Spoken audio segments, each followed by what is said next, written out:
လောကရန်ခံနိုင်ကြသူများဘဝတိုက်ပွဲမှာအလဲလဲအကွဲကွဲဖြစ်သွားကြသူတွေသည်လောကရန်မုန်တိုင်းကိုသူတကာထက်ပိုခံကြရ၍လားလောကထဲမှာထူးထူးမမတ်ရက်နေသူတွေရောလောကရန်မခံရသည့်ကံကောင်းသူများလားတိတိကျကျစူးစမ်းကြည့်သည့်အခါ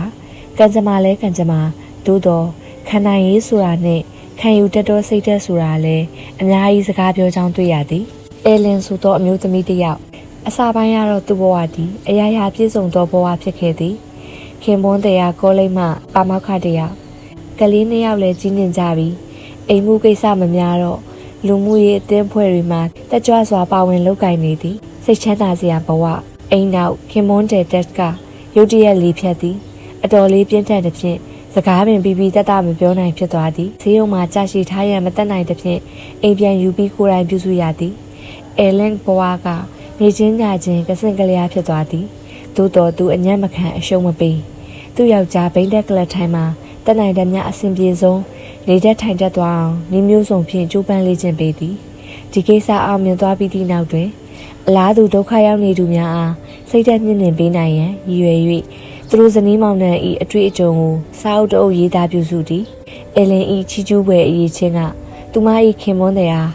လူဘဝ၏အရာသာများရရှိနိုင်သည်များအများဆုံးအတိုင်းအတာအထိခန်းစားနိုင်အောင်ဆောင်ရွက်ပေးခြင်းဖြစ်၏ task အားကဆက်ယုံများကပွဲများသို့လိုက်ပို့သည် Caribbean ပင်လယ်တဝိုက်လှည့်လည်သည့်အပျော်စီးတမောနှင့်ခေါ်သွားသည်သူစူးစမ်းတင်ပေးသည်ဖြင့်လမ်းပင်နည်းနည်းရှောင်းနိုင်လာသည်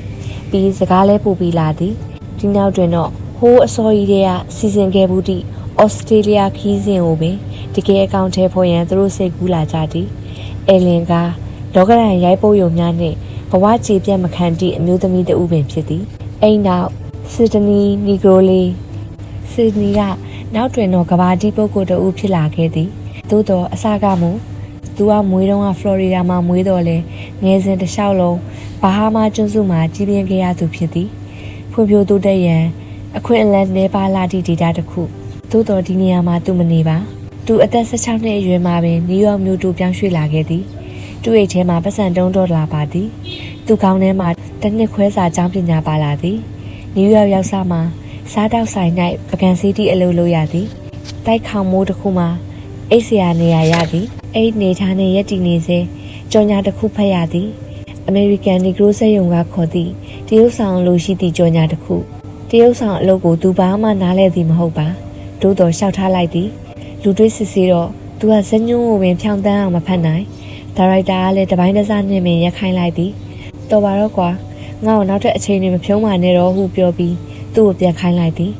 သို့တော့အဲ့ဒီအတွက်လက်ဖြန့်ကြောက်လန့်နေပြီးဒီနေရာမျိုးတွေမဝင်ရဲမထွက်ရဲဖြစ်သွားမယ်မထင်ပါနဲ့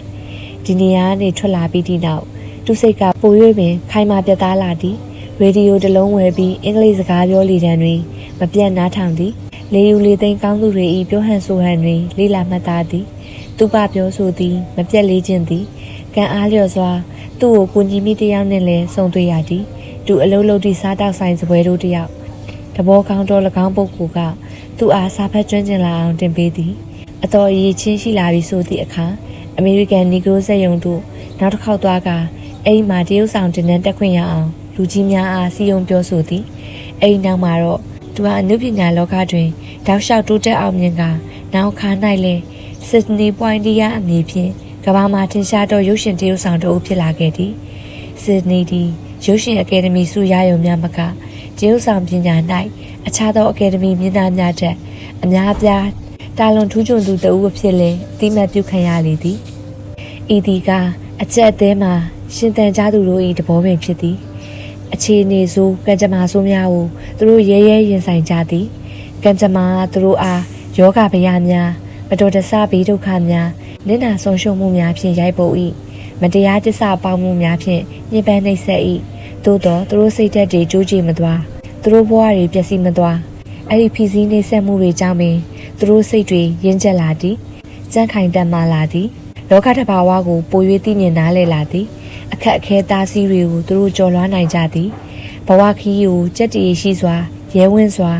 ထူးခြားအောင်မြင်စွာသူတို့ဆက်လက်ရှောက်လန်းသွားနိုင်ခဲ့ကြသည်ဒီလိုပုံကိုယ်တွေသူတို့နှင့်စန့်ကျင်ဘက်စိတ်သက်ရှိသည့်ပုံကိုယ်တွေကိုစူးစမ်းလေ့လာကဘဝနေမှုသူတည်တည်တို့ကလူဤဘဝကိုဆုံးဖြတ်ကြရ၌က ကံကြမ္မာအကောင်းဆိုးတို့ထက်၎င်းတို့မြည်တို့တွေးကြုံရင်ဆိုင်တဲ့နည်းဟူသောအချက်ကပိုအရေးကြီးကြောင်းသုံးသပ်ခဲ့ကြသည်လောကဓာတ်ကိုခံနိုင်ကြသူကံကြမ္မာဆိုးကြောင့်ဘဝပြတ်မသွားအောင်ထိမ့်သိမ်းနိုင်သူတို့၌မြည်တို့သောအရေးချင်းမျိုးမြည်တို့သောစိတ်တဘာဝမျိုးရှိပါသည်။ဖေမြင့်မြည်တို့ပင်ဖြစ်စေ